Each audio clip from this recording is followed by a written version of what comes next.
কখনো কখনো নিজেকে খুশি রাখতে আমি কল্পনা আসতেই নেই। বাস্তবতা সবসময় মনের মতন হয় না, তাই মাঝে মাঝে চোখ বন্ধ করে একটু ছোট্ট পৃথিবী বানিয়ে নিই। সেখানে সব স্বপ্ন সত্যি হয়, সব মানুষ আপন হয়, আর কেউ কাউকে ছেড়ে যায় না।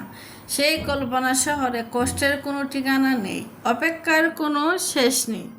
জানি সবটাই অবাস্তব, তবু স্বপ্ন দেখি কল্পনা করি।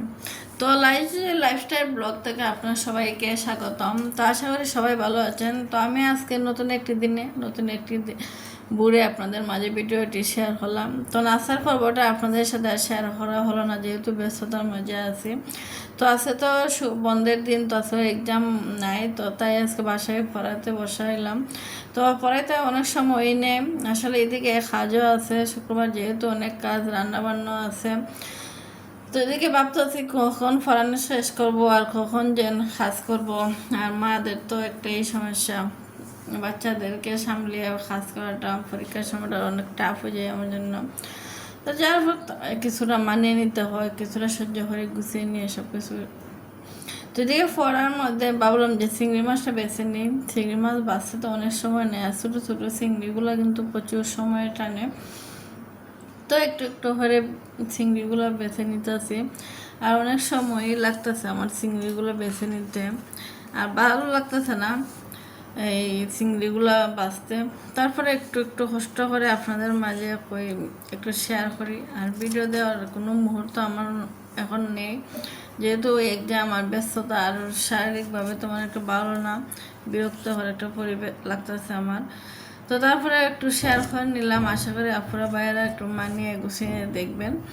তো আপনাদের ভিডিওটা আমার দেখা হইতেছে না, শীঘ্রই দেখা শুরু করবো সব আপনাদের ভিডিওটাই। তো এইদিকে আমি চিংড়ি মাছ বাঁচতেছি। তো আমি বলতেছে চিংড়ি মাছ বড়োটা এখানে আনলাম না ছোটোটা এখানে আনলাম। তো বললাম যে আচ্ছা পরে ছোটোটা এনে বড়োটা আনবো, আর এখন তুমি ছোটোটা বোনা হয়ে খাইলো। তো বলতেছে আচ্ছা ঠিক আছে। তো এইগুলো কথা শেষ করতেই আসলাম, এখন ওর পড়া শেষ। তো এদিকে আসলাম সবজি কাটা নিয়ে। তো আমার আম্মা গাছ থেকে অনেকগুলো সবজি খাইতে আনছেন গাছ থেকে। এগুলো অনেক শাক হয়েছে, কলমি শাক। আর কলমি শাক এমন সুন্দর রয়েছে, আপনারা তো আমার প্রায় ভিডিওতে দেখেন। অনেকগুলো শাক তুলে আনছেন, মানে এগুলো আমি কুটে নেব, তারপরে ধুয়ে রান্না করবো চিংড়ি মাছ দিয়ে। আর বেগুন আনা হয়েছে, বেগুনও রান্না করবো। তো আসলে একজন গৃহিণীকে অনেক পরিশ্রমিক হতে হয়। যেমন ধরেন এই যে আমি আমার মেয়েকে আমি নিজের মতন করে পড়াইছি। একজন টিচার আসলে হয়তো 2,000-3,000 টাকা বেতন দিতে হইতো, এটা আমার বেঁচে গেছে। তারপরে ধরেন এই যে সবজিটা ফলানো হয়েছে, এটা আমার ছাদ বাগানে। তো এখানে কিন্তু অনেক টাকার সবজি। তো এখানে কিনতে গেলে 50-60 টাকার সবজি হইতো, কিন্তু আমি ফরমালিন মুক্ত পাইতাম না। আর দেখতেন এগুলো সিদ্ধ হইতো না, মজাও লাগতো না, কিন্তু শাকগুলো খাইতে অনেক মজা লাগে। আমি কলমি শাক পছন্দ হয় না, তারপরে আমি এগুলো পছন্দ করি, যেহেতু এটা আমার নিজের হাতে ফলানো। আর আমরা যেহেতু কোনো ধরনের বাইরের কীটনাশক বলেন, সার, ফুল, এগুলো কিছুই ব্যবহার করি না। শুধু এই যে সবজির খোসাগুলো ছাই সংগ্রহ করে ছাইগুলো দিই, আর কিছু দিই না। তো আমার আম্মা কয়েকটা নাইলা গাছ লাগায়।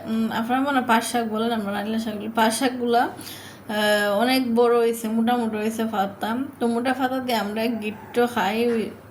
মানে এটা একটা তরকারি রান্না করা হয়, এটা আসলে আমি নিজে তোমার একটা পছন্দ হয় না, আমার আম্মারা খাইন। তো আমি গিট্ট টমাটো দিতে হয় না, তারপর খুব কষ্ট করে দিতে আসছি। তো এটা মনে হয় শুটকি দিয়ে আর সিমের বেশি দিয়েই রান্না করতে হয় মেবি, মনে হয়। তো এটা আমি কোনো সময় আসলে রান্না করি না, খাইও নাই। তো আমি গিট্টগুলো খুব কষ্ট করে দেওয়া রেখে দিই, যে সময় আমার সময় করে পারেন, যেহেতু ছুটির দিন আছে রান্না করে নেবেন। তো আজকে রান্না করবো না, এটা কালকে রান্না করবো। তো আজকে যেহেতু আমি একটু ফ্রি আছি, তাই আজকে কালকের কাজটা আমি একটু গুছিয়ে রাখতেছি। তো আমাদের মেয়েদেরকে খুবই একটু ধৈর্যশীল হতে হবে, পরিশ্রমিক হতে হবে। আমাদের ধৈর্য পরিশ্রমের মাধ্যমে একটা পরিবার সফলতা অর্জন করে। আর আমাদের জীবনে এত কষ্ট দুঃখ সব কিছু থাকবে, তারপরে মানিয়ে নিতে হয়। আর সংসার জীবন মানে যুদ্ধ, আর সেই যুদ্ধটা প্রতিটি ক্ষেত্রে প্রতিটি নারীকেই করতে হয়। অত কাউকে কম করতে হয়, কাউকে বেশি করতে হয়, অতটুকুই তফাৎ। কিন্তু সংসার জীবনটা অনেক কঠিন, যতটুকু আমরা কল্পনায় সুন্দর করে রঙিন করে সাজিয়েছিলাম ছোটোবেলায় তেমন না, বাস্তবতা অনেক কঠিন। তো যারাই আমরা গৃহিণীরা আছি, আমরা যে একটু মানিয়ে গুছিয়ে ধরেন সংসারটা করি আর একটু অপব্যয় করার চেষ্টা করি, যেমন এই যে পাট শাকটা আমি যে কিনতে যাই, এটাও আমার টাকা খরচা হবে, বেগুন কিনতে হলে আমার প্রায় না অনেক টাকার সবজি হবে। তো আপনারা একটা কমন করে বলবেন এখানে কত টাকার সবজি হবে।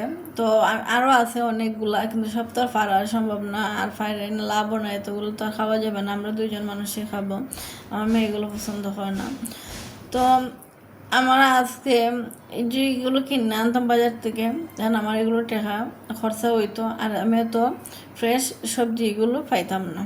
তো সবাই চেষ্টা করবেন যতটুকু পারেন, যারা গ্রামে থাকেন তারা তো দেখছি প্রায় সবাই চেষ্টা করেন। আর আমার আপুরা বাইরে যারা ভিডিও দেখি তারা দেখি আমার চেয়ে আরও বেশি পরিশ্রম করে। তো আমি দোয়া করেন আল্লাহ যেন আমাকে একটু সুস্থ রাখেন, আর আপনাদের মতন আমি একটু কঠোর পরিশ্রম করতে পারি। আমাদেরকে পরিশ্রম না হলে আমাদের সংসারে কখনো উন্নতি সম্ভব না। একজন গৃহিণী পারে একটা সুন্দর সংসার উপহার দিতে। তো এইদিকে আপনাদের সাথে বক বক করতে করতে আমার কাজের কথা বলাই হলো না। তো পাট শাকটা কিন্তু এই গিফট দেওয়াটা আমি খুব সুন্দর হয়ে তেমন একটা পারি না, যেমন পারছি তেমন একটা দিয়ে রাখছি, তরকারিতে রান্না করা হইব। তো এইদিকে এখন বেগুনগুলো কেটে নেব, বেগুনগুলো আমি চিংড়ি মাছ দিয়ে রান্না করবো। আর এদিকে তারা করতেছে, আমি একটু স্পিড রাখছি, তারপর তার চেয়ে বেশি স্পিড করতে আমি কাজ করতেছি, যেহেতু সময় স্বল্পতা কম।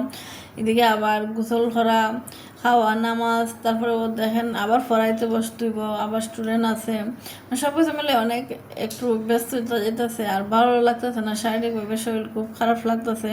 কালকে রাত যেহেতু ঘুমটা কম হয়েছে, সেই জন্য খুবই শরীর একটু বেশি কাজ করতে অলসতা কাজ করতেছে। তো অলসতা কাজ করলেও আমাদের তো থেমে থাকলেও হবে না, আমাদেরকে গৃহিণীদেরকে সবসময় অ্যাক্টিভ থাকতে হবে। তো আজকে যে আমি হাতগুলো ফেলে রাখি, কালকের জন্য আমার অনেকগুলো হাত জমা হবে। তো তাই আজকে অফ ক্যামেরা সব কিছু রুম টুম গুছিয়ে নিছি, আপনার সাথে তেমন শেয়ার করা হয় নাই, প্রতিনিয়ত তো সব কিছু শেয়ার করি। তো আজকে আর এগুলো শেয়ার করলাম না। তো এটাই পরের একদিন বিকালের বেলা গেছিলাম। তো ভালো থাকুন, আসসালামু আলাইকুম।